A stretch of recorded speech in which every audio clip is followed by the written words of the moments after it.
Hello, welcome inside the Hero Press Box.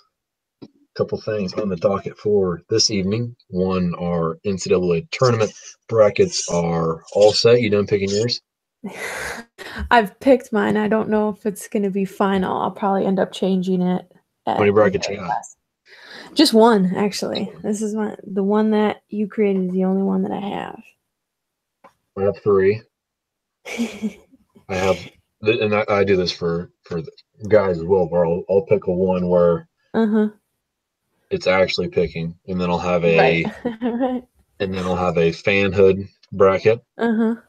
And then I did a new thing with the women's bracket this year because I found stats for them, and I just maybe just hadn't looked hard enough where I have this a certain calculation that I use to go through the brackets. So yeah, we A can super talk about those secret brackets. calculation. Yeah, no, it's not too special, but it does make my bracket look a little different. And let's just say the odds are actually in my favor with that bracket. Okay. All So right. throughout the year, I'm going to talk about this here. Throughout the year, we each had four teams that we were trading, swapping out back and forth, trying to get to a final four of teams that we basically drafted to start off with, and we had the opportunity to switch those out. And now that we've come to the tournament, obviously it wasn't a great chance that these teams weren't going to meet each other before the final four, but we were able to establish some teams. And we just talked before we got on here that how many of our teams can make it without meeting each other, or maybe meeting another team that's on one of your guys' list in Mm-hmm. your case. So Mm-hmm. three of my four, so the only matchup that I can have on my four is Louisville and Michigan. And I'll tell you right now that is my Elite Eight matchup in that portion of the bracket. So I have all four of my teams going basically as far as I can go to get to the Final Four. Mm-hmm. So UCLA, Louisville, Oregon, sticking with those three. What do you got? I've got UConn, and the only one that I can't have in is South Carolina, but I have UConn and South Carolina meeting in the Elite Eight, or is it Elite Eight? Yeah. I can have Notre Dame going. I have not chosen Notre Dame to win that game, though. Like I said before, I don't know if you're going to force me to choose Notre Dame or if I might feel inclined at 10:59 tomorrow that I need to change it. But as of right now, I've got Oregon beating Notre Dame in the Elite Eight. And then I didn't have anyone coming out of the Lexington area, but I did have Mississippi State in the Final Four. So right now I have 2 out of my 4, but I could have 3 out of my 4 that I picked.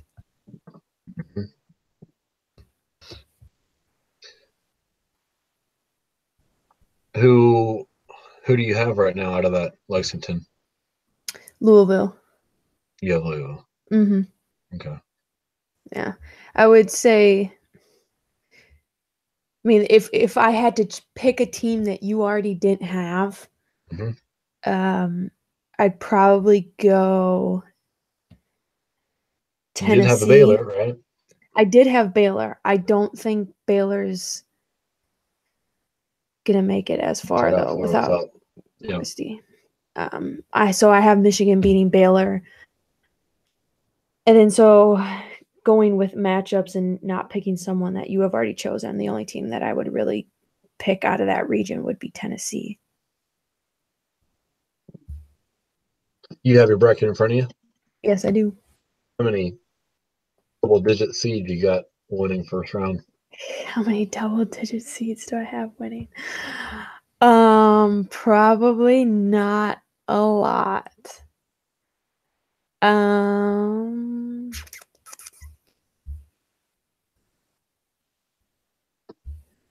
I have Creighton. Well, that's not going to happen. Why did I pick Creighton? Um, I have two.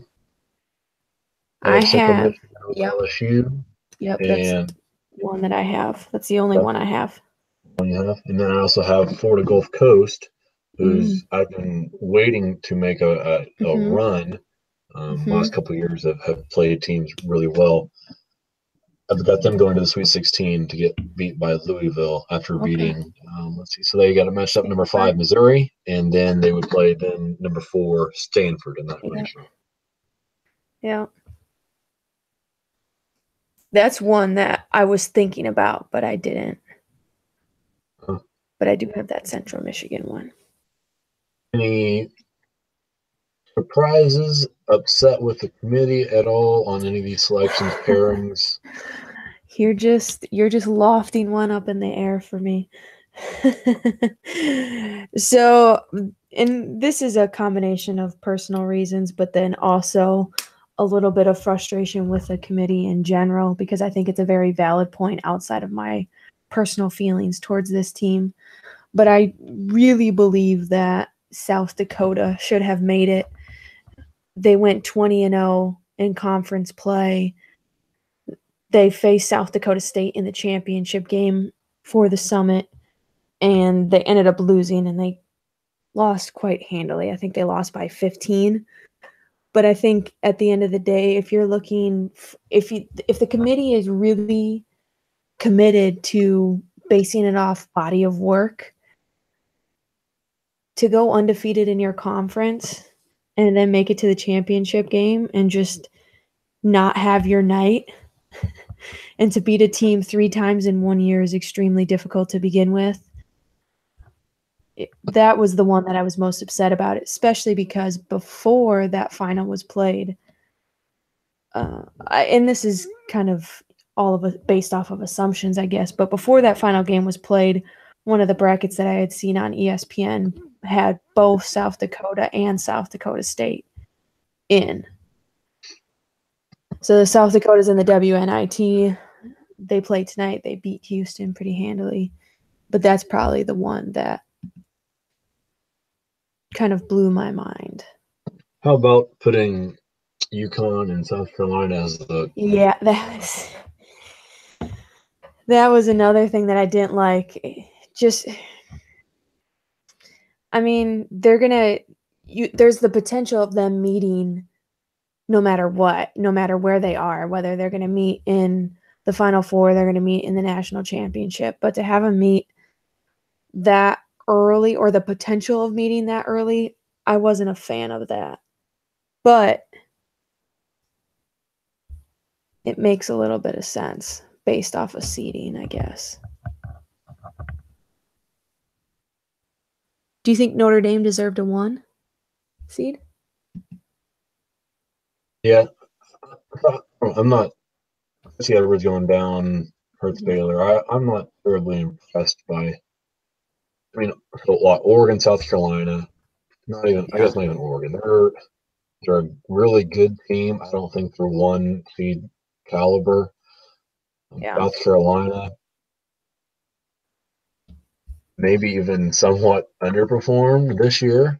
Yeah, right. Losing 6 games. So are they 1 seed caliber? I think Notre Dame has a lot of power on their roster, and if I hadn't picked Oregon, it's going to be tough for Oregon to put that many good games together, I think. Right. Yeah. So I like Notre Dame on the 1 line. I don't know who else really have a good argument for anybody else at number 2, which is the same reason why I didn't like the South Carolina being in the 2 seed in UConn's bracket, is because I'm not terribly impressed by Baylor now, especially, and Texas hit or miss. So one of those 2s, I think you throw there with UConn. Right. Yep, I agree. And also, sort of along the same lines, even putting South Florida as a 6 seed in that bracket, who I have beating Florida State, who is that 3 seed in that bracket, then face South Carolina. So the winner of that South Carolina USF game is going to have it out for UConn, and I think Florida's a quality team, and everybody knows how dominant UConn is, but it's still tough to beat a good team 3 times. Right. Or would it be 4? Could they play twice in regular season and once in the championship of the conference? At least 3 times. Yeah, I was going to say at least 3. I don't know if they met. in the conference championship? Just to run through my, if I had it my way, to be my fanhood bracket, Uh-huh. the team that I'm cheering for, the teams that win. I got UConn and South Carolina. Had UConn beating Lexi Brown, or else I'd have Lexi Brown probably Final Four if they didn't run into the Huskies there. So UConn over South Carolina, probably just because I want to see that matchup there. And UConn going to the Final Four. And then other side of that, actually 3 Big Ten teams getting to the Final Four of that regional in Kansas City. So Maryland, Iowa, and Nebraska, having Iowa beating Maryland. Iowa eventually goes on in this bracket to beat Connecticut in the championship game, which would be okay by me. Down in the bottom half, it actually turned out to be basically the same of what I have for my actual picks. Notre Dame and DePaul I have meeting up. This time I have DePaul winning, and then I have Green Bay knocking off Ohio State, another Big Ten team advancing as far as I would like to see them go. And then other side of that, Louisville still beating Michigan, just like I had in my other bracket. So there's my I wish. What are your thoughts on Iowa getting a 6th seed? You think that's accurate? Yeah, I think so. It's promising. I think they'll handle Creighton. And then obviously they're going to face a better UCLA team than what they are.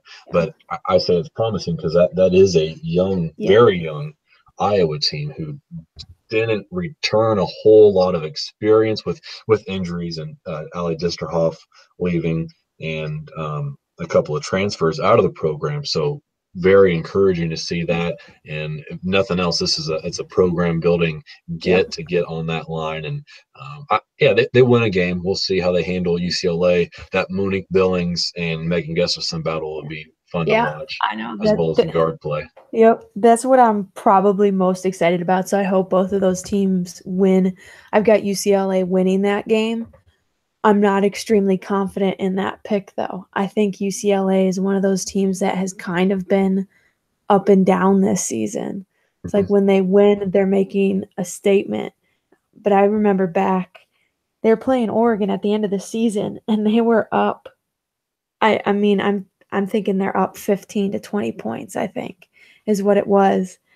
And I was like, okay, no point in finishing this game off, right? Like, let's just go to bed. It's out on the West Coast. Let's go get some sleep. And I don't know. I think I ended up staying up, but just not watching it. And then got the notification on my phone that Oregon won. So that was one of the things that got me real nervous for UCLA going into March. That other bracket that I won't unveil how I pick those, just to give you that Final Four. Is anything? Nothing too spectacular for you today. So jumping straight to the Final Four. That is UConn, Oregon, Louisville, and North Carolina State. If you could give a Power 5 conference team a Cinderella story, that's NC State coming out as the 4 seed. That's in the Mississippi State Regional to get to the Final Four. Yeah, that could happen. It could. You never know. And you did join my group. I thought about making a Hera Press group and inviting the thousands of followers here to hop on and make a group. So we got a good group going here, I guess, with the Hedger Boss is back, baby, which was approved by Anne Marie, so that was good. We might need to change her team name, though. What's that? We might need to change her team name, though. Change her team name. Moving on to other sports. You had a question that you posed to me. I have my answer ready for whenever you ask the question live here. Go ahead. Yeah, so the question is, the NWSL championship game has not been, or the location for it has not been determined yet. So wanted to get your thoughts on where it should be and why, pretty much. Do you have any guesses of where I'm going to say? I have a feeling you're going to pick Chicago. No. But no? You're not picking a place where it's already been? Nope. Okay. I'll say my guess. Okay. Or where I want it to be. Okay. Utah? Yep. Okay. That's where I'm at. Yeah. So and it was easy for me to pick that, and Yeah, it was easy for me to pick against Chicago, who doesn't have a single Red Star logo within 1,000 miles of the stadium that I've checked around to see. Nothing there. So yeah, the Salt Lake City. Yeah. It's brand new. Mhm. It's a new Mhm. team. Yep. It's hopefully going to be a lot of energy, a lot Mhm. of people going there to check it out, and Mhm. if this championship is there, you can capitalize on that energy, that young energy in the stadium, the interest that is there, even on a down year from this team. Even though it's a roster that has been together, it's going to have that feel of obviously a brand new franchise, something that just started. Hey, let's give this team, let's give them a few shots to get this thing going, and I think they'll have a decent team. Middle of the pack at least. I think Laura Mhm. Harvey will have that team clicking once the season starts here in just a couple of weeks, and obviously expect a lot out of Brittany Ratcliffe and her Yep. hopefully expanded role, and looking forward to that. So yeah, I think it's a great opportunity to put it there, and also that probably becomes some sort of incentive for future expansion teams, right? They Yeah. look at that and say, okay, so they like putting championships at these Mhm. newer sites. So if we get a team, are you going to do that for us and bring us Yeah. in some extra revenue? I think that is a Yep. good domino effect Yep. to get these other teams hooked into the league. Yeah, because and if you kind of look at the history of just, I guess, last year with Orlando, and it being in Orlando last year, I think the big thing is that's a little bit concerning that they haven't picked a location yet. And that's been kind of one of the things that's been even looming since last season in terms of being able to market it and put it out there and do a great job of actually marketing it and saying, hey, it's going to be here. Let's do, like a week worth of things leading up to the championship, have things going on around the stadium or in the city, anything like that. And the sooner you book that, the sooner you can get that all planned out. But I think you're right. I picked Utah as well based off of the exact reasons that you just said. The only thing that concerns me with it, and because I looked all of this up, so its capacity is over 20,000. Last year in Orlando, the capacity there was over 25,000 and just over 8,000 showed up. So it looked like absolutely no one was there.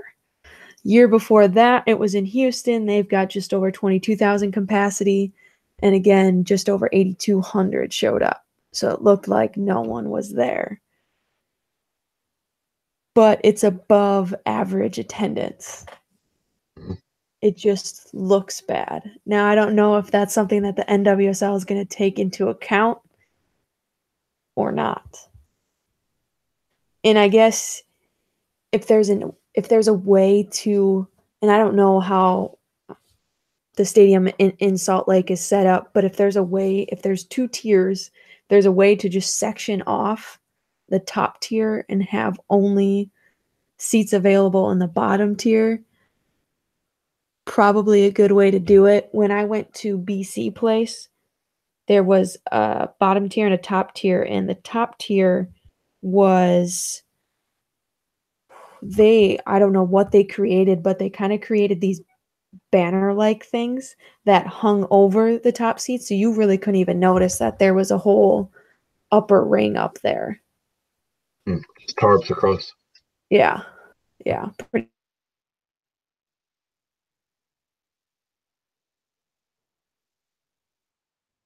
And there's really not there. I mean, there's an upper section, but it's only on the sidelines. Uh, and as long as I think it was one of those games in the WSL last year where they had cameras the TV sat behind where the fans sat. They didn't keep any fans over on the opposite side, so the cameras were shooting across the field onto the bleachers where nobody was sitting. So yeah, Right. as long as that doesn't happen, then Right. okay. Yeah. So that's my only concern. I don't think it's that big of a concern, given if you're giving above average, then I guess, it's going to be okay. In my mind. Mm-hmm. And there have been no rumors about that?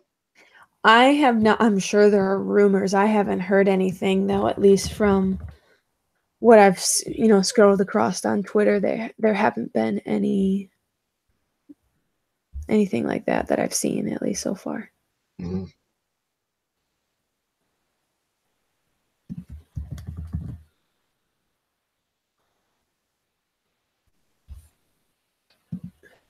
Just to update us here on a few things. Hockey won the NCAA, now has its Frozen Four set, which will take place tomorrow. Is when that begins. Two matchups tomorrow. Those feature Clarkson, the 1 seed, versus Ohio State. Buckeyes there, and the 2 and 3 seeds both advance. Wisconsin beat Minnesota handily 4-0. Colgate 3-1 over Northeastern. So those two, Wisconsin, Colgate, will meet tomorrow. That'll be a 7 o'clock game for Wisconsin, 4 o'clock game for Clarkson.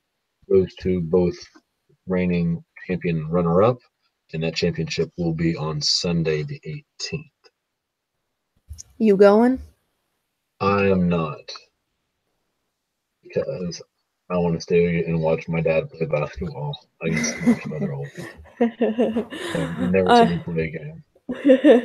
I'm debating on whether or not I should go tonight or tomorrow night. Sorry, I have off, so I would be okay getting to the game. It's more or less getting back from the game because I have to work Saturday morning.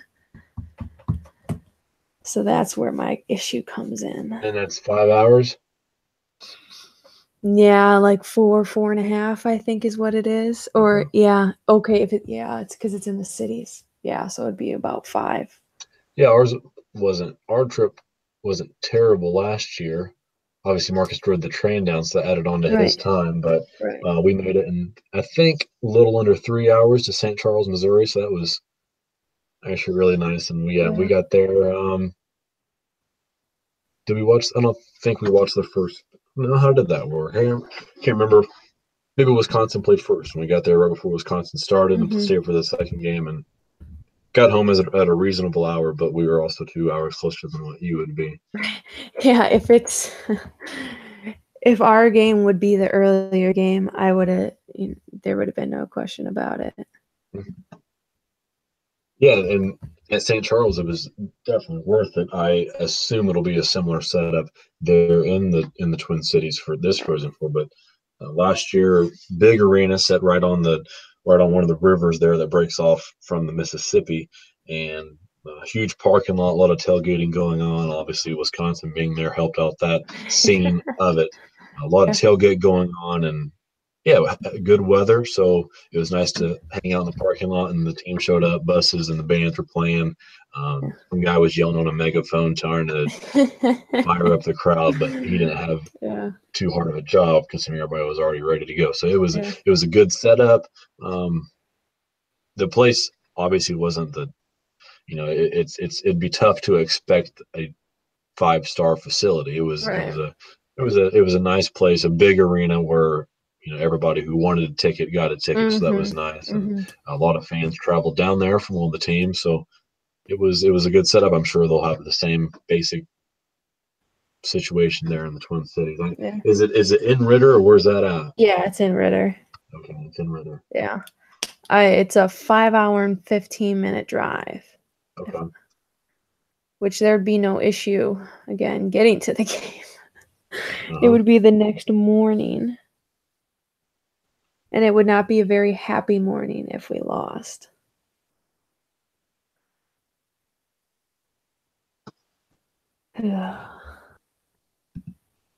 We'll see. Anything else you wanted to cover this evening? No, I think that's all for me. Okay. We're still saving your Hillary Knight dog. Is that right? Yeah. Okay. Yeah. That playoffs also starts this weekend. Is that right? So the Yeah. 4 seeds. Okay. Yeah, Montreal and Markham 1 and 4 playing. Montreal, aforementioned Hillary Knight, now joining that team.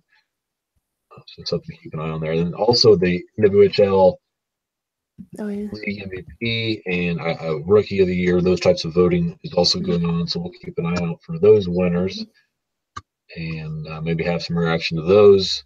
I know you sent me the Rookie of the Year, right? The Yep. 4 finalists. Jenny Ryan was one of those, as well as Kelsey Colzer. Uh-huh. And who else is on there?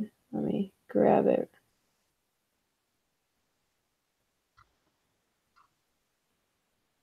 Who scored all the goals in the All-Star game? Say that again. Who scored all the goals in the All-Star game?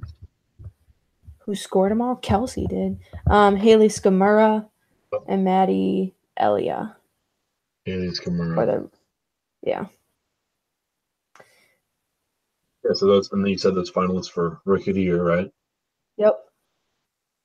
Would you like to hear the best defender finalist? Yeah, sure. So Kelsey, and then Alyssa Gagliardi, and then Courtney Burke. How about that? How about that? Thought you would like those finalists. Yeah. So 3 finalists for Defenseman of the Year. That's what. Yeah. Yeah. Okay. And those haven't been announced, right? I think voting just finished up. Yeah, I don't think. As far as I know, they haven't. Okay. It would be news to me. Okay. Yeah, so we'll keep an ear open for those. And if they haven't been announced by Sunday, maybe we can talk a little bit more about that. They'll be announced on March 20th at noon. So I think that was noon Eastern, so 11 o'clock Central Time. Okay. Yeah, so next Tuesday. Maybe we can look a little bit more into that for Sunday. But as for tonight, if you don't have anything else, like I told you before we started here, making my final preparations for our season opener tomorrow for the softball team. So I'll hopefully wrap that up here as soon as we get off and get a good night's sleep and start off the season with a W. So yes. You better. With that, what's that? I said you better. Better win. Right. And with that, we thank you for stopping by the Herald Press Box.